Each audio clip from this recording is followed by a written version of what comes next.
One of the things I find most fascinating about the human animal is his capacity for mimicry. We all mimic one another, even if we don't realize it. When you see somebody else, whether or not you like that person, okay? Let me make this clear. When you see somebody else doing something, and that something works, that something is effective, it gets results. Over time, you're worn down psychologically. Not well, any resistance you may have to what that person is doing is overridden by the results you are witnessing. And again, this is not something that you're consciously doing. This is not a process you go through mentally. It just happens. We do what works. It's part of the learning process for anybody, not just for human beings, for any animal.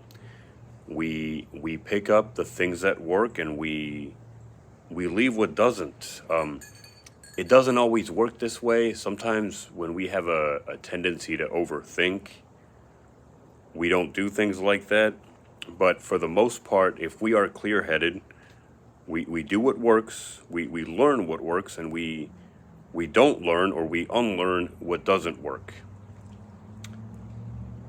And like I said, this is a process that you're not necessarily privy to on the surface, on a conscious level. It just happens. It's intuitive, it's instinctive. Every one of us chases results. Whether we realize it or not, whether we accept it consciously or not, because results are, well, they're the currency of life. Without getting too deep on the matter, results are essentially like that coin in a video game. I guess like a gold coin, you might say, in real life too, that can be exchanged for practically anything. Their value is intrinsic. Results. And I dare anybody to challenge that notion.